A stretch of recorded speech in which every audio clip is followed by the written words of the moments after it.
छत्तीसगढ़ के विधानसभा के मानसून सत्र का आज से आगाज हो चुका है। सत्र के दौरान बलौदाबाजार घटना पर विपक्ष स्थगन प्रस्ताव लेकर आया। इधर पूर्व सीएम भूपेश बघेल ने स्थगन प्रस्ताव की सूचना दी सदन को। बलौदाबाजार घटना पर स्थगन के औचित्य पर अजय चंद्राकर ने सवाल भी उठाए और अजय चंद्राकर ने यह कहा कि जिस विषय पर न्यायिक जांच चल रही है उस पर स्थगन की सूचना तर्क संगत नहीं है। स्थगन प्रस्ताव की सूचना पर पक्ष और विपक्ष के बीच तीखी बहस हुई है। सदन में पक्ष और विपक्ष के बीच तीखी नोकझोंक देखने को मिली है। तो आज विधानसभा के मानसून सत्र का आगाज हुआ है।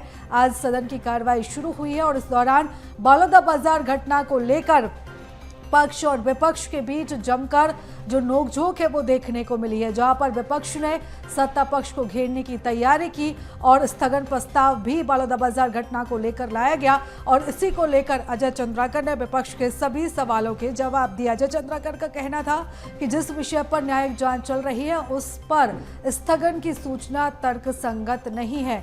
स्थगन प्रस्ताव की सूचना पर पक्ष और विपक्ष के बीच तीखी बहस आज की इस कार्रवाई में हुई है और बलौदाबाजार घटना को लेकर विपक्ष ने पूरी तरीके से कोशिश की है सत्ता पक्ष को घेरने की।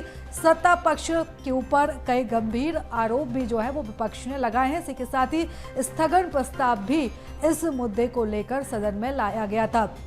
तो सदन का आज पहला दिन था, कार्रवाई का आज पहला दिन था और सदन में पक्ष और विपक्ष के बीच तीखी नोकझोंक देखने को मिली है। तो बलौदाबाजार घटना पर विपक्ष स्थगन प्रस्ताव लेकर आया है। पूर्व सीएम भूपेश बघेल ने स्थगन प्रस्ताव की जब सूचना दी उसके बाद अजय चंद्राकर ने विपक्ष के सवालों के जवाब दिए हैं।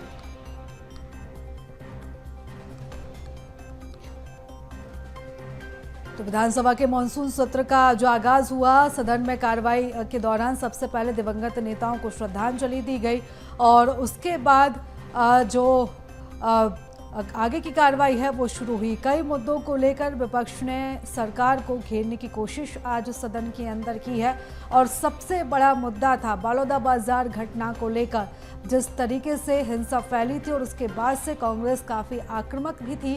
कानून व्यवस्था को लेकर भी सरकार पर कई गंभीर आरोप कांग्रेस ने लगाए थे। तो बलौदाबाजार घटना को लेकर विपक्ष ने सदन के अंदर सरकार को सत्ता पक्ष को घेरने की कोशिश की है और इस पूरे विषय पर जो स्थगन प्रस्ताव है वो भी विपक्ष ने पेश किया है। तो इन सभी सवालों के जो जवाब हैं वो अजय चंद्राकर ने दिए। उन्होंने कहा है कि जिस विषय पर न्यायिक जांच चल रही है उस पर स्थगन की सूचना तर्कसंगत नहीं है। तो स्थगन प्रस्ताव की जो सूचना है वो पूर्व सीएम भूपेश बघेल ने सदन को दी थी और इसी को लेकर जो जमकर गहमा गहमी है वो सदन के अंदर हुई और इस पूरे मुद्दे को लेकर तीखी नोकझोंक भी पक्ष और विपक्ष के बीच देखने को मिली है। सदन में पक्ष और विपक्ष के बीच तीखी नोकझोंक देखने को मिली है। तो बलौदाबाजार घटना को लेकर आज जो कार्रवाई रही आज बलौदाबाजार घटना के इर्द गिर्द होती हुई दिखाई दी है और इस पूरे मसले को लेकर विपक्ष ने यहाँ पर गंभीर सवाल भी सरकार पर दागे। इसी के साथ ही सत्ता पक्ष को बीजेपी सरकार को घेरने की कोशिश आज कांग्रेस की तरफ से की गई है। तो कांग्रेस इस बार पूरी तैयारी के साथ सदन में पहुंची है।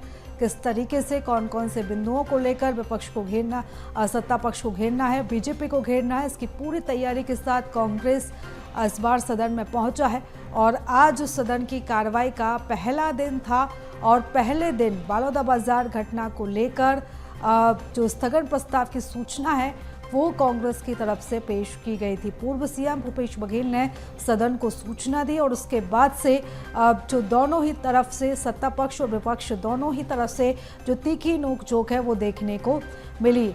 हल्का गहमा गहमी का माहौल भी यहाँ पर हो चुका था और सत्ता पक्ष ने विपक्ष के सभी सवालों के जवाब भी दिए हैं। तो बलौदाबाजार घटना पर विपक्ष स्थगन प्रस्ताव लेकर आया है। उसकी सूचना पूर्व सीएम भूपेश बघेल ने सदन को दी और उसके बाद से जो तीखी नोकझोंक है, जो गहमा गहमी है वो सदन के अंदर शुरू हो गई।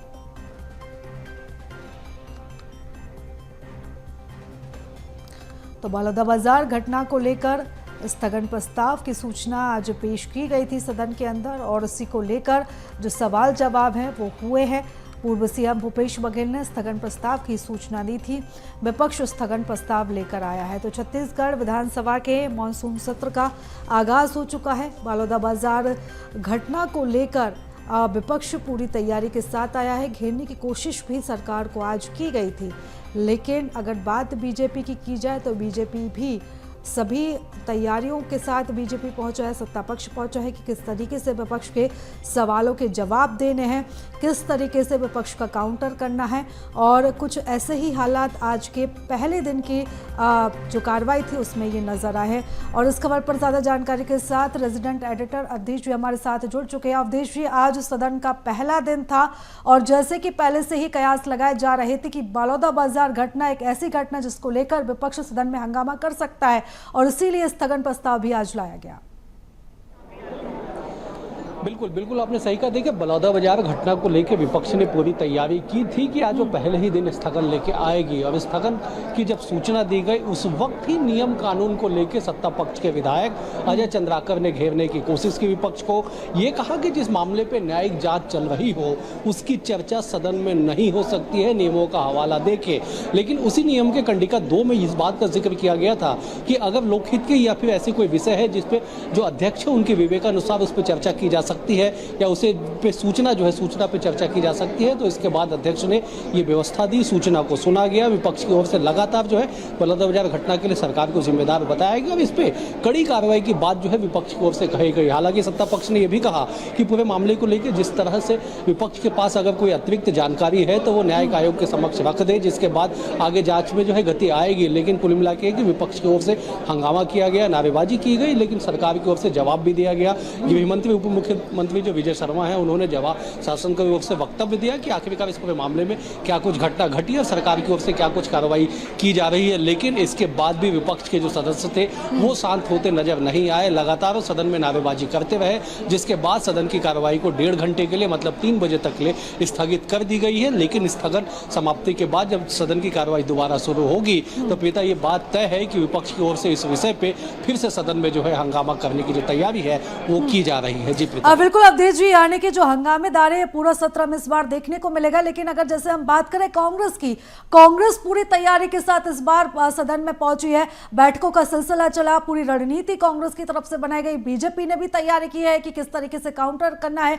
यानी कि इस बार जो सत्र चलने वाला है, भले ही यह सत्र छोटा होगा लेकिन काफी हंगामा हमें इस बार देखने को मिलेगा। बिल्कुल बिल्कुल आपने सही कहा। देखिए, अगर इस विषय पे स्थगन की सूचना शुरू होने से पहले अगर तकरीबन 20 मिनट तक सत्ता पक्ष के विधायकों के द्वारा, चाहे अजय चंद्राकर का जिक्र कर ली जाए, धर्मजीत सिंह की बात कर ली जाए या धर्मलाल कौशिक की बात कर ली जाए, इन तीनों सदस्यों के द्वारा बार बार इस बात का उल्लेख किया गया, नियम कानून का हवाला दिया गया कि इस विषय पे स्थगन पे चर्चा नहीं हो सकती, स्थगन की सूचना इस पे नहीं हो सकती। लेकिन बावजूद उसके अध्यक्ष ने व्यवस्था दी, व्यवस्था देने के बाद उस पर बातचीत हुई, सूचना जो है पढ़ा गया, सूचना सदन में आया। लेकिन सत्ता पक्ष की भी तैयारियां देख लीजिए कि जिस विषय पे विपक्ष सबसे बड़े हथियार स्थगन के तौर पे सदन में पहुंचा हो, उस हथियार के इस्तेमाल से पहले ही सत्ता पक्ष के विधायक 20 मिनट तक अगर विपक्ष को रोके रखते हैं तो ये दोनों ही दल की तैयारियों को बताने के लिए काफी है कि दोनों ही दल इस सत्र में पूरी तैयारी के साथ पहुंचे हैं। आज पहला दिन है, शुक्रवार तक इस सदन की कार्रवाई चलेगी, तो ऐसे में आने वाले समय में विपक्ष की ओर से और भी अन्य मुद्दों को लेकर जो है उस सदन में हंगामा होना दिखाई पड़ेगा। जी प्रीता। बिल्कुल अवधेश जी, और अभी तक की अगर हम कार्रवाई की बात करें, अभी वैसे जैसा कि आपने जानकारी दी है कि अभी करीब 1.5 घंटे के लिए जो कार्रवाई है वो स्थगित कर दी गई है। लेकिन इससे पहले जब वो कार्रवाई चल रही थी, बलौदाबाजार मुद्दे के अलावा और कौन कौन से जो मुद्दे हैं वो सदन में आज गूंजे हैं? देखिए, सदन की कार्रवाई ठीक 11 बजे शुरू हुई है, तकरीबन 45 मिनट तक मतलब 11:45 तक जो है निधन उल्लेख किया गया, क्योंकि पिछले सत्र समाप्ति और इस सत्र के शुरू से पहले नियम है कि जिन भी पूर्व सदस्यों का निधन होता है उसकी सूचना उल्लेख जो है सदन में की जाती है। तो तकरीबन पौन घंटे तक उस बात पर चर्चा हुई। उसके बाद प्रश्नकाल के दौरान भी 2 प्रश्नों के जो जवाब है वो उपस्थित हो सके। पहला प्रश्न जगन ध्रुव जो है कांग्रेस के विधायक, उन्होंने गरियाबंद को लेकर एक सवाल उठाया कि फर्जी सील और साइन से वन अधिकार पट्टा जारी किया गया व्यापक स्तर पे।